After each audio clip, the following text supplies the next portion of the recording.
ಕಳೆದ 3 ದಿನಗಳಿಂದ ರಾಜ್ಯದ ವಿವಿಧೆಡೆ ಆಲಿಕಲ್ಲು ಮಳೆಯಾರ್ಭಟ ಜೋರಾಗಿದೆ. ಇಂದೂ ಸಹ ರಾಜಧಾನಿ ಬೆಂಗಳೂರು ಸೇರಿದಂತೆ ರಾಜ್ಯದ ಹಲವು ಜಿಲ್ಲೆಗಳಲ್ಲಿ ಗುಡುಗು ಮಿಂಚು ಹಾಗೂ ಬಿರುಗಾಳಿ ಸಹಿತ ಭಾರೀ ಮಳೆಯಾಗುವ ಸಾಧ್ಯತೆ ಇದೆ ಅಂತ ಹವಾಮಾನ ಇಲಾಖೆ ಮುನ್ಸೂಚನೆ ನೀಡಿದೆ.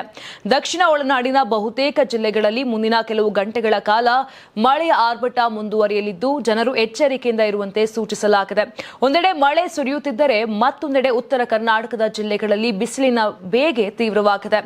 ನೀವು ಸಣ್ಣ ಆಗ್ಬೇಕಲ್ವಾ? ಅದು ಒಂದು ಉತ್ತಮ ಆಹಾರದಿಂದ ಸಣ್ಣ ಆಗ್ಬೇಕಲ್ವಾ? ಪ್ರತಿದಿನ ನಮ್ಮ ಜೀನಿ ಸ್ಲಿಮ್ ನ ಯೂಸ್ ಮಾಡಿ ಯಾವುದೇ ಸೈಡ್ ಎಫೆಕ್ಟ್ ಇಲ್ದಂಗೆ ನೀವು ಸಣ್ಣ ಆಗ್ತೀರಾ. ಕಲಬುರಗಿ ಮತ್ತು ರಾಯಚೂರಿನಲ್ಲಿ ಇಂದು ಗರಿಷ್ಠ 42 ಡಿಗ್ರಿ ಸೆಲ್ಸಿಯಸ್ ತಾಪಮಾನ ದಾಖಲಾಗುವ ಸಾಧ್ಯತೆ ಇದೆ. ಮುಂದಿನ 3 ದಿನಗಳ ಕಾಲ ಇದೇ ರೀತಿಯ ಸುಡುವ ತಾಪಮಾನ ಇರಲಿದ್ದು, ಉತ್ತರ ಕನ್ನಡ ಜಿಲ್ಲೆಯ ಕೆಲವೆಡೆ ಹೀಟ್ ವೇವ್ ಅಥವಾ ಉಷ್ಣ ಗಾಳಿಯ ಅಲರ್ಟ್ ಅನ್ನು ಘೋಷಣೆ ಮಾಡಲಾಗಿದೆ.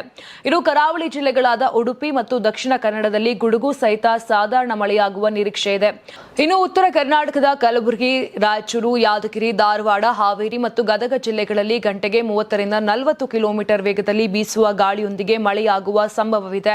ಉಳಿದ ಜಿಲ್ಲೆಗಳಲ್ಲಿ ವಾತಾವರಣವು ಶುಷ್ಕವಾಗಿರಲಿದ್ದು ಮೋಡ ಕವಿದ ವಾತಾವರಣ ಇರಲಿದೆ ಅಂತ ಇಲಾಖೆ ತಿಳಿಸಿದೆ. ದಕ್ಷಿಣ ಒಳನಾಡಿನ ಜಿಲ್ಲೆಗಳಾದ ಬಳ್ಳಾರಿ, ಬೆಂಗಳೂರು ನಗರ, ಗ್ರಾಮಾಂತರ, ಮೈಸೂರು, ಮಂಡ್ಯ, ಕೊಡಗು ಮತ್ತು ಶಿವಮೊಗ್ಗ ಸೇರಿದಂತೆ 15ಕ್ಕೂ ಹೆಚ್ಚು ಜಿಲ್ಲೆಗಳಲ್ಲಿ ಭಾರೀ ಮಳೆಯಾಗಲಿದೆ. ಬಿರುಗಾಳಿಯ ವೇಗ ಹೆಚ್ಚಿರಲಿದ್ದು ಗುಡುಗು ಮಿಂಚಿನ ಅಬ್ಬರವೂ ಇರಲಿದೆ. ತಗ್ಗು ಪ್ರದೇಶಗಳಲ್ಲಿ ನೀರು ನುಗ್ಗುವ ಸಾಧ್ಯತೆ ಇದ್ದು ಮಳೆಯ ಸಮಯದಲ್ಲಿ ಮರದ ಕೆಳಗೆ ಅಥವಾ ವಿದ್ಯುತ್ ಕಂಬಗಳ ಬಳಿ ಆಶ್ರಯ ಪಡೆಯದಂತೆ ಹವಾಮಾನ ಇಲಾಖೆ ಹೇಳಿದೆ.